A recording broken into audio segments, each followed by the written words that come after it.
Hello everyone, welcome to ChamiViews. This is our 42nd video of our Golang series. In this video, we are going to discuss about the atomic counters.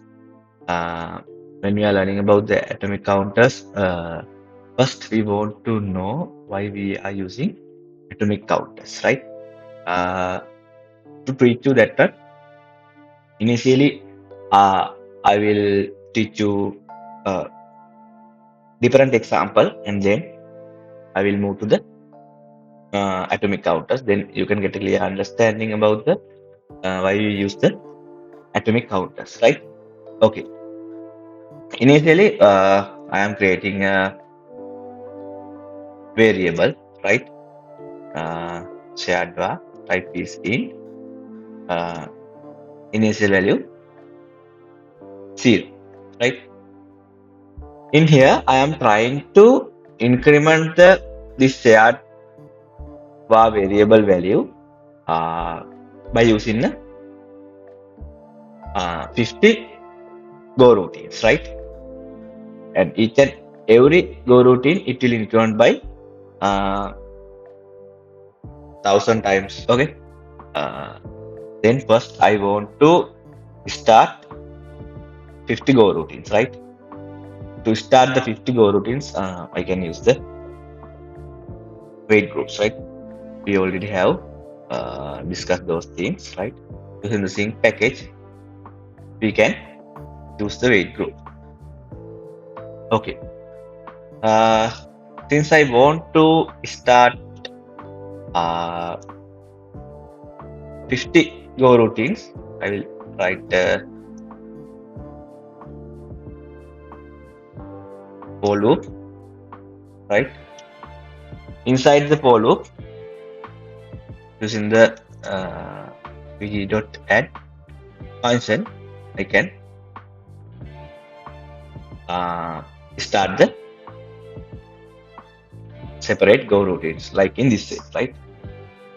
If you haven't put those things in my previous videos, please look into those things. Otherwise, you will not able to understand those concepts, right? Okay. Then I will write a go function, right? This is a go routine. Inside this go routine, each and every go routine, I said that I want to increment my shared variable value by 1000, right? Okay. Then I use C variable, C, right? C equals 0, C less than 1000, C++, right? In here, like in this say, I can increment the value, right? Okay. After that, I can say to the wait group, hey, I have completed my work by using the done, right? Okay. Hope these things are very clear, right? Because we already have discussed those things in the previous videos, right? Okay. Then I want to wait our main thread to, right? After executing those things, I want to wait, right? So we can wait that using the wait function, right? This main thread wait until these 50 go routines complete their works, right? Okay, then finally I'm trying to print my shared var, right? Here we don't want to specify the type because it automatically identify the type. Okay, these things very clear, right? I have start 50 go routines, and then inside a go routine I have increase the shared variable values by 1000 times, right? And then here I use the wait group wait function to wait until completing those things, right? And then print value. Okay, in here, what's the output? We expect 50,000, right? Because I have 50 go routines, right? Each and every go routine will increment the our shared var by 1000 times, right? Okay, let's get the output. What is the output? We got the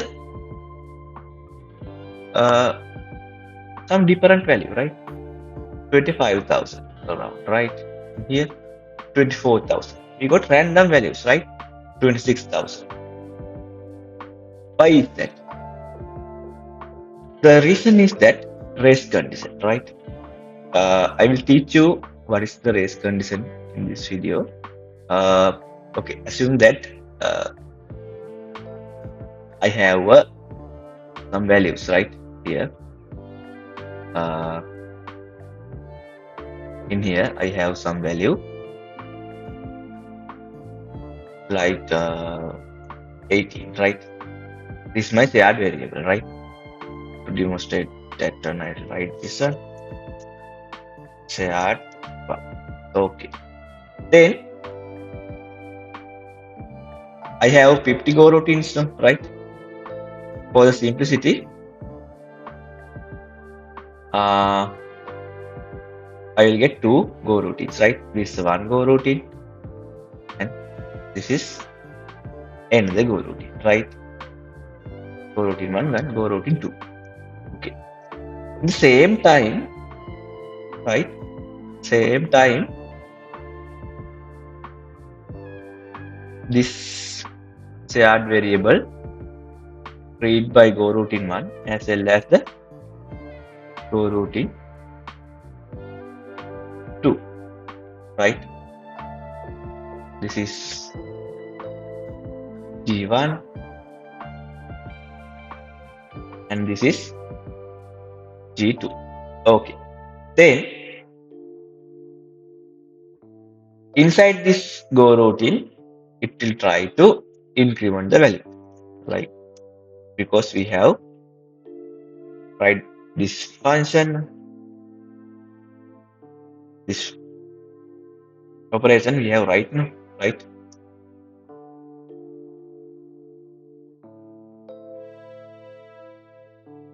Same time, it will got the answer by answer as what? 19, right? In here also, it will get the answer 19. This is the race condition, right? Then now you can get understanding, right? We like in this say we have 50 go routines, right? Due to that one, we can't get the 50,000 result, right? In the Go, there is a flag called race to identify the race conditions, right? In here, I can type Go run flag is the race, and we want to mention the file name main.go. By using this say, we can identify if there are race conditions, right? In here, it says that born in data race, right? Go routine 12, go routine 6, right? Like in this say, in this line says that it got the race conditions, right?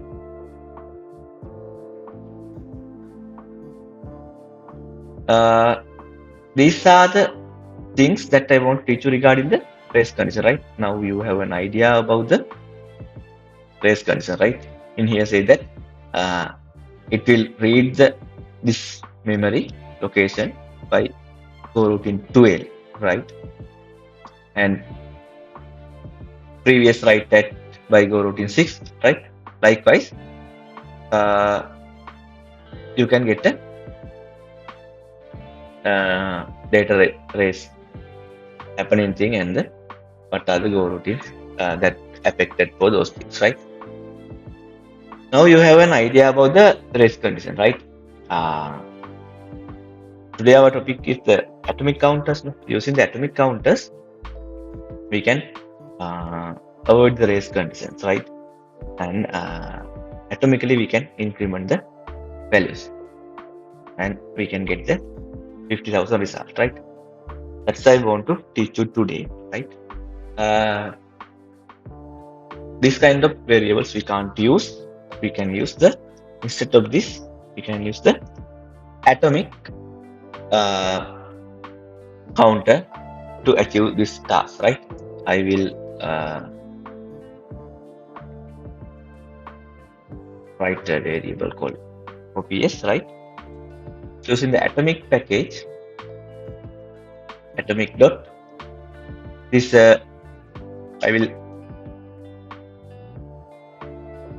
get the unsigned in 64, right? Then we know this unsigned value. It means that it contains all the, it contains only the positive integers, right? Unsigned mean that. Okay. Then if we want to increment that value, there's a function called add.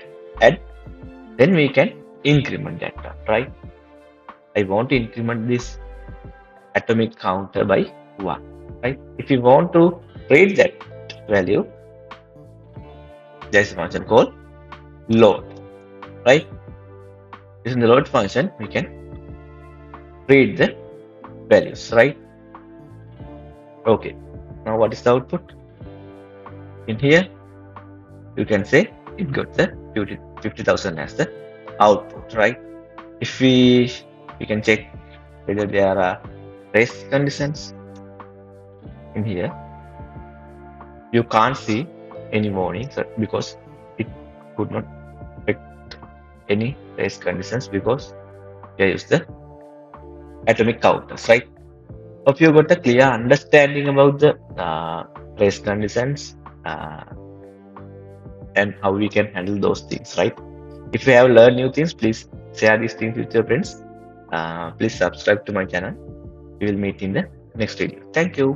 Bye.